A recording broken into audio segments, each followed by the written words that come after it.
Hi everyone, hope you're doing well from wherever you're watching this channel, depending on your time zone. Now, the former CS, Muturi, CS for Public Works, and also a man who was the first AG in Ruto's cabinet.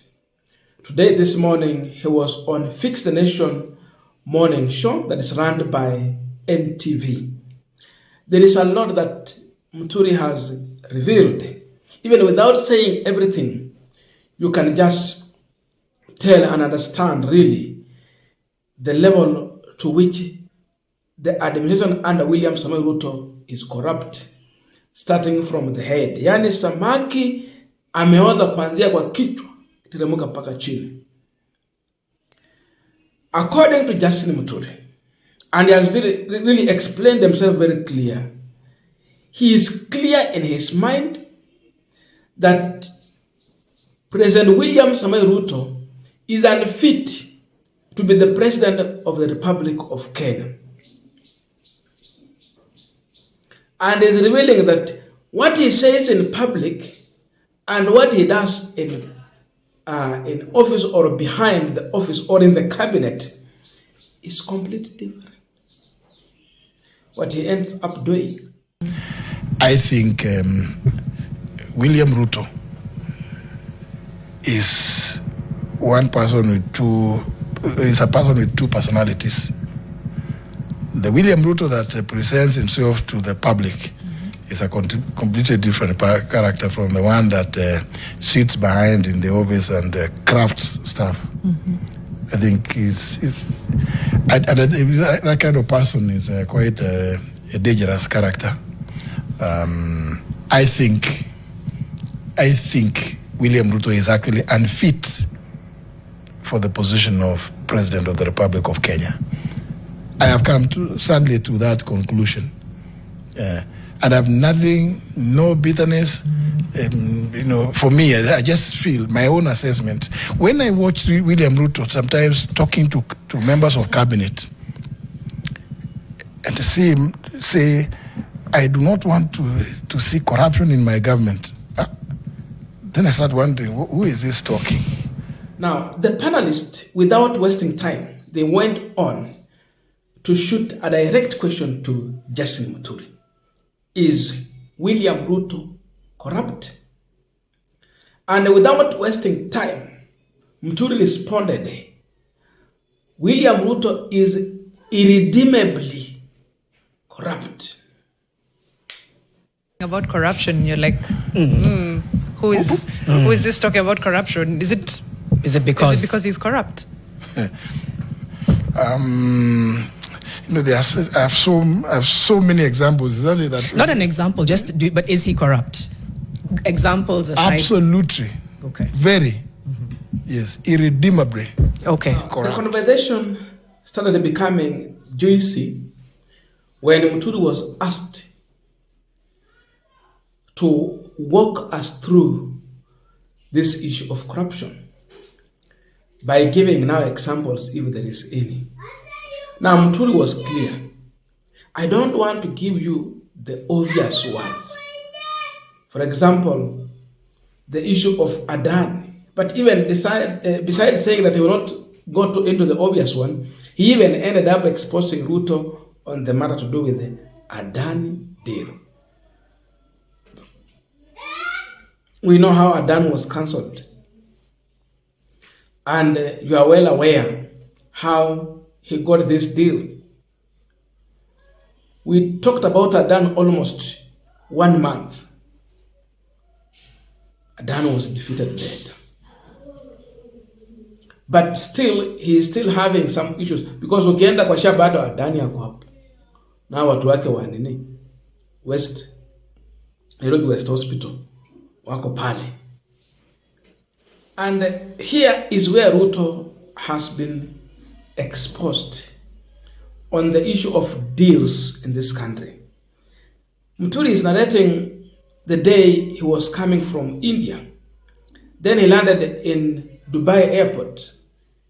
Sasa alikuwa kwa transit. Achukue ndege nyingine kama ni Emirates ama nini akuje Kenya.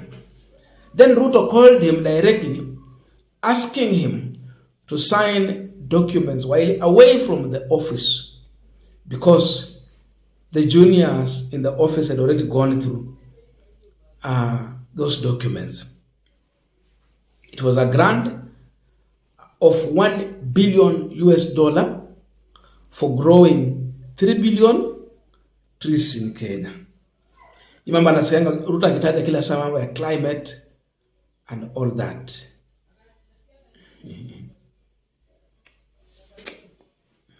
So Muturi declined, but he was forcing him to sign while away.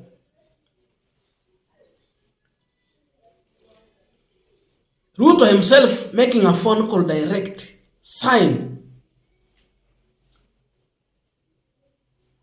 You can imagine how these CSS are operating. Gashaga told us they don't say anything. Muturi came out and refused to sit in the cabinet. Their work is to accept everything. And Muturi has confirmed one thing that we have always said here, that in everything that Ruto will do, the first question he will ask himself, what is it in this thing for me as an individual? Personal interest comes first for William Ruto. So, in any program, Ruto will come with a formula of money making for himself. Muturi has also gone on to speak about the issue of violating the PFM Act, whereby now when the money wants to come from outside as grant, it should come through the national treasury. But they wanted to avoid this and therefore forcing him to sign this document far from away at the airport. Now, without wasting time, I want to leave you here with the entire discussion on NTV, Fix the Nation morning show, so that you listen to the entire conversation that Muturi has with the panelist and be the judge at the end as you drop your comment. Let us listen to this.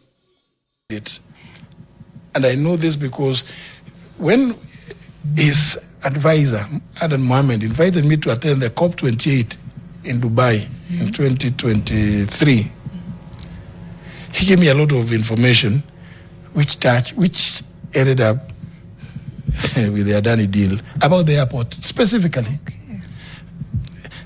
Even during that same time, some Russian oligarchs who had offered to invest $1 billion here in Kenya. And again, it came from Adan Mohammed. In fact, I have even staff telling me that an NGO, I go and check. If there's no, I said the NGO council says we don't have any such company. No such thing is registered. Then on the day we were coming from India, after that COP28, we flew to India for state visit, blah, blah.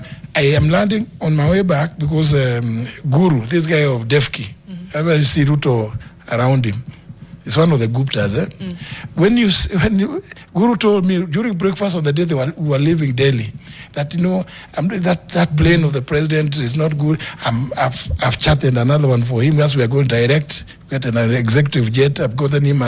So I land in Dubai. Ruto is calling me. Those people, those Russians want to. They are there. They are in Dubai. They are waiting. You sign this. I said, I'm just at the airport and I'm on transit. I am not leaving the airport. Right. He said, no, but they are there. Your people, your staff have already worked on the document. I said, no, I will need to go and review it in office. This document being the deal? The deal. They were purporting to give a grant of $1 billion to grow allegedly 3 billion trees to answer 15 billion. William Ruto, whenever he comes up with a program, it's for money making. For him, it's for money making. Now, I come and tell them, they bring me an MOU. I tell them, and I remember I spoke about the MOUs. Yes. I told them, it came from the Minister of Environment, which they pushed through. I tell them this thing, the $1 billion can only be by way of a grant, but it cannot come directly to the ministry because under the PFM Act, Section 47, it can only go through the National Treasury. They are trying to avoid that money going to the National Treasury, and is money coming from abroad. Right. I mean, and you're being asked to sign in an airport. I'm being told to sign at Dubai airport, and there's William Ruto calling me directly. I'm telling you. But anyway, maybe I could. Let me say this. No, finish. Let me say this. I think it's a very unfortunate situation for the country that we have William Ruto sitting in the office as president of Kenya. And we have too many examples to give. And you knew this before you were. Did you know this before you were fired? Wouldn't this information have been helpful to the people of Kenya if we knew it before? Like I said, I am a gentleman, and I was going to.